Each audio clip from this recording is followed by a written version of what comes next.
اعوذ باللہ من الشیطان الرجیم بسم اللہ الرحمن الرحیم السلام علیکم ناظرین. حدیث کے سلسلے میں میرے لیکچرز کنٹینیو ہیں اور یہ میرا آخری لیکچر ہے اس سلسلے کا. تو آئیے ابتدا کرتے ہیں سورہ قلم. سورہ قلم 68 اور اس کی آیت نمبر 44 ہے. فَذَرْنِي وَمَن يُكَذِّبُ بِهَذَا الْحَدِيثِ سَنَسْتَدْرِجُهُم مِّنْ حَيْثُ لَا يَعْلَمُونَ. فَذَرْنِي وَمَن يُكَذِّبُ بِهَذَا الْحَدِيثِ فَذَرْنِي مجھ پر چھوڑ دو ان کو، مجھ پر چھوڑ دو. کن کو چھوڑ دو؟ مجھ پر. وَمَن يُكَذِّبُ، کہ یکذب کا روٹ ورڈ ہے کاف زال با، اور اس کا مطلب ہوتا ہے کہ حقیقت کے برخلاف بتانا. یعنی کہ ایک تو ہوتا ہے جھٹلانا، یعنی آپ کسی چیز کو نہیں مانتے لیکن یکذب میں آپ اس کے الٹ چلے جاتے ہیں اور لوگوں کو اس کا الٹ بتاتے ہیں تاکہ لوگ اس سے جو اس کی حقیقت ہے اس سے دور چلے جائیں.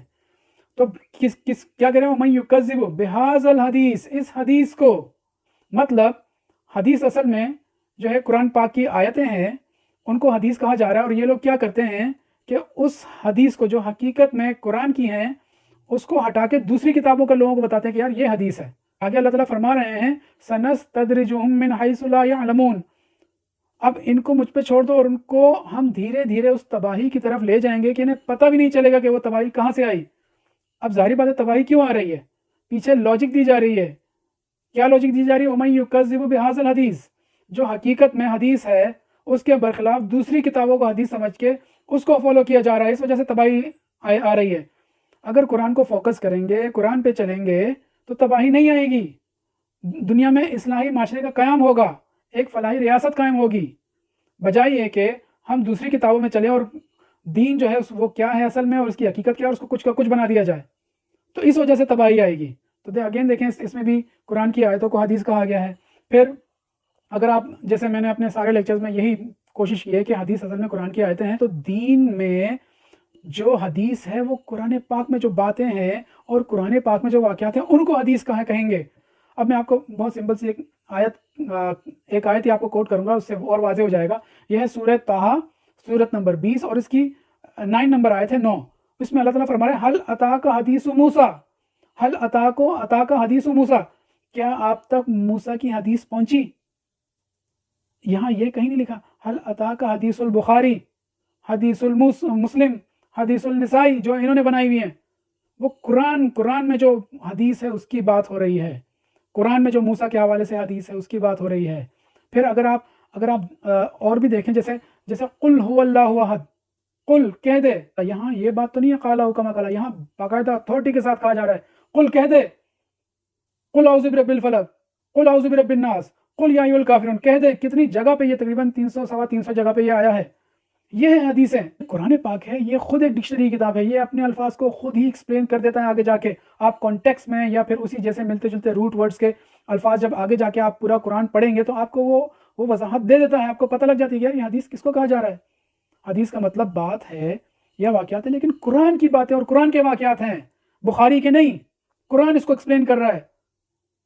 تو اب یہی ایشو آ جاتا ہے نا کہ ہمیں چاہیے کہ ہم یہ چیزیں ایکسپلین کریں. شرک ہو گیا، حدیث ہو گیا، یہی مین چیزیں ہیں جس کی وجہ سے ہمارا پورا معاشرہ دوسری طرف چلا جاتا ہے.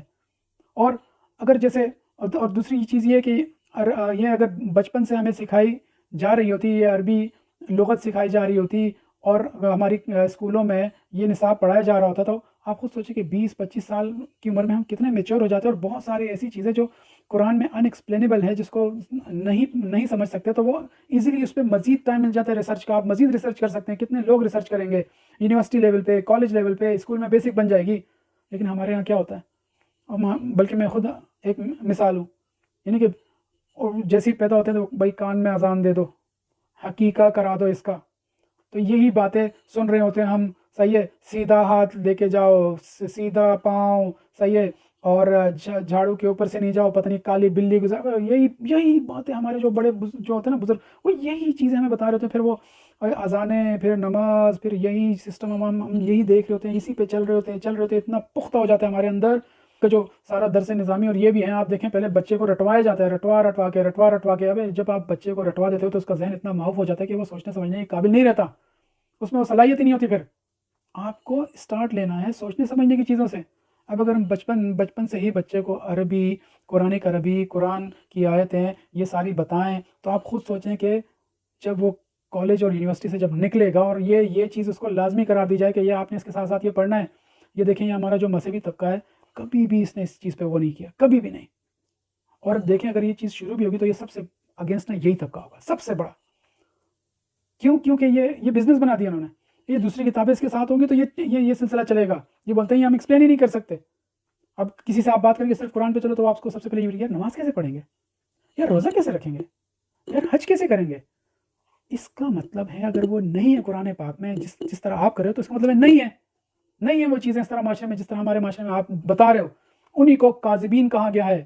آپ دیکھیں سورہ معون میں آ رہی تلذی یکذب بالدین، یہ کاذبین ہیں. یہ اصل میں ایک چیز جس طرح اس کی حقیقت ہے اس کو الٹ لے کے چلے جاتے ہیں. یہاں دیکھیں کس کا لفظ حدیث کے ساتھ آیا ہے کہ بحاظ الحدیث، یہ اس حدیث کو حقیقت نہیں سمجھتے، کسی دوسری چیزوں کو لے آتے ہیں اس کے سامنے، اس کو حدیث سمجھتے ہیں.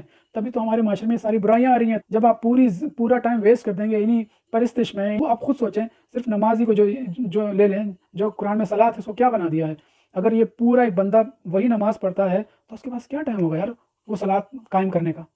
وہ تو صبح اٹھے گا، پہلے تو رات کو تہجد سے پھر وہ فجر، پھر اشراق، پھر چاشت، پھر ظہر، پھر عصر، پھر مغرب، وہ عشاء، اس سائیکل میں چلتا رہے گا. آپ قرآن سے کوئی ایک رکعت بھی ثابت نہیں کر سکتے ہو کہ ایک رکعت اس طرح ہوتی ہے. یہ اسٹیپ بتائیں قرآن نے کہ آپ نے اس طرح پڑھنی، اس طرح اذان ہوگی، اس طرح پھر وضو کریں گے، پھر 2 سنت پڑھیں گے. تو ہے ہی نہیں قرآن پاک میں، تو ہم کس چیز کے پیچھے پڑے ہوئے ہیں؟ تو یہ انہی چیزوں کا چکر ہے نا کہ انہی کو حدیثی کتابیں کہا جا رہا ہے، انہی کو حدیث کہہ رہے ہیں، انہی سے ساری چیزیں یہ لے کے آ رہے ہیں. تو کوشش کریں کہ وہ کھل کے سامنے آئیں، ریڈ لائن ڈرا کریں اور بتائیں لوگوں کو کہ قرآن اصل میں کیا ہے.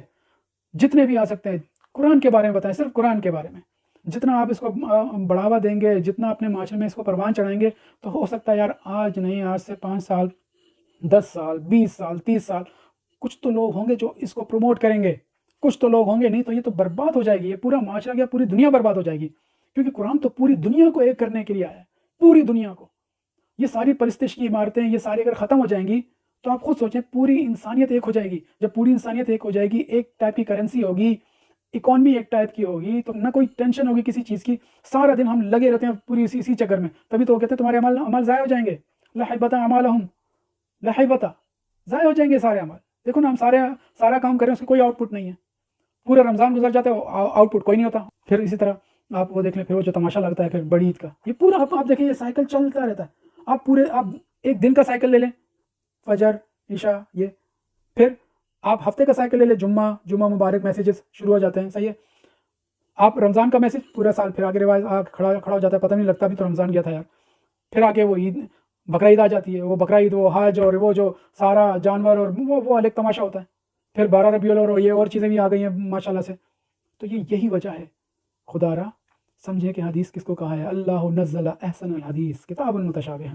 تو خدا را قرآن کو سمجھیں اور اس پر عمل کریں اور اس کو جتنا ہو سکے پروموٹ کریں، دوسروں تک پہنچائیں، چاہے جو کسی بھی لیول پہ آئیں، آگے بڑھیں اور اس قرآن کا میسج پوری دنیا تک پھیلائیں.